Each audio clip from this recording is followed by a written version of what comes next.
Nah, jika hal ini terjadi di dunia nyata dan Tuhan begitu terhubung dengan ciptaannya, sehingga ia dapat membaca pikiran dan perasaan setiap orang hingga tingkat yang bahkan tidak dapat kita pahami. Dan iblis telah mempelajari ilmu tentang pikiran dengan sangat-sangat mendalam. Seberapa banyak yang bisa dia tanamkan ke dalam pikiranmu dan tanamkan ke dalam cara berpikirmu, sehingga kamu benar-benar mulai melakukan kehendaknya daripada kehendak Bapa. Jadi kita harus sangat waspada dan berpegang teguh pada Alkitab, dan kita harus sangat jelas bahwa saya tidak akan terpengaruh oleh seorang pengkhotbah yang mengatakan, misalnya, sekarang semua duduk santai di kursi masing-masing, regangkan kaki, tarik napas dalam-dalam, kosongkan pikiran kalian, lalu musik akan mulai diputar. Lari, karena dia sibuk dengan pekerjaan iblis. Jika dia tidak sedang memberitakan firman, tetapi justru menanamkan reaksi di dalam pikiranmu, maka larilah. Dan juga saya hanya ingin menyebutkan bahwa bentuk lain dari hal ini juga ada di dunia game. Karena pada tahap ini, jika saya tidak salah, dunia game lebih besar karena film dan musik digabungkan. Ini sangat-sangat membuatmu menjadi tidak peka.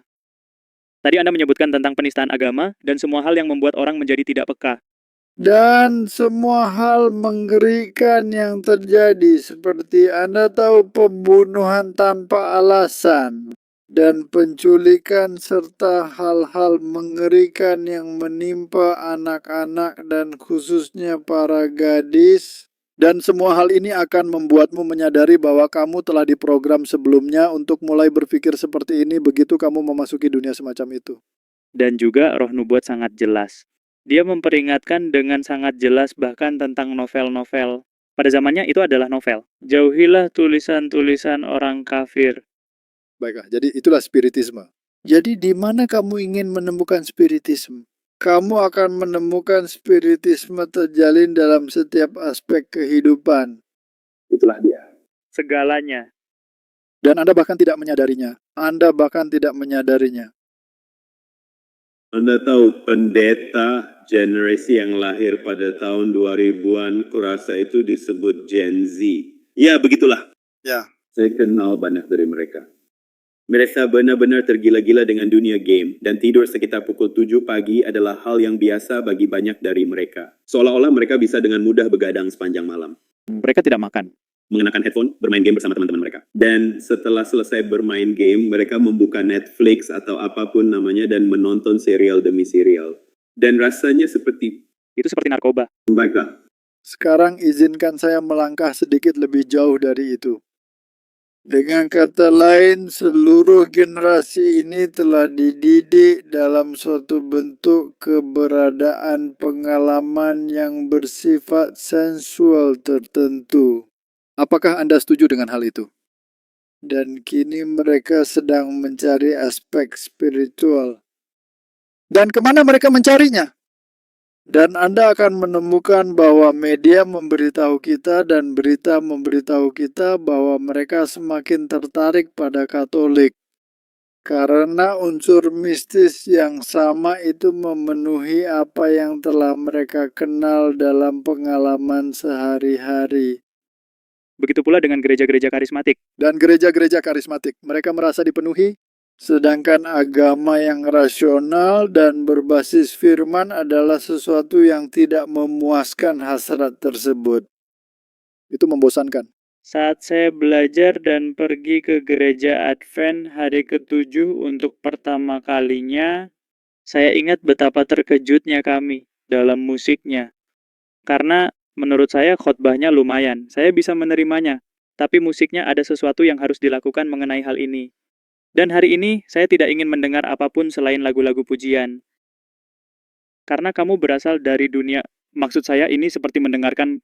Jika Anda mendengarkan radio biasa selama hari kerja, musik apa yang mereka putar?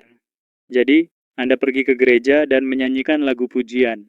Tapi kalau Anda tidak mendengarkan omong kosong itu sepanjang minggu dan Anda menjauhkan diri darinya, maka Tuhan, apa istilahnya?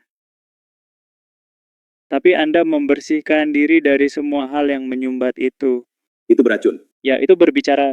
Anda tahu musik adalah bentuk doa. Dan doa adalah berbicara kepada Tuhan layaknya kepada seorang teman.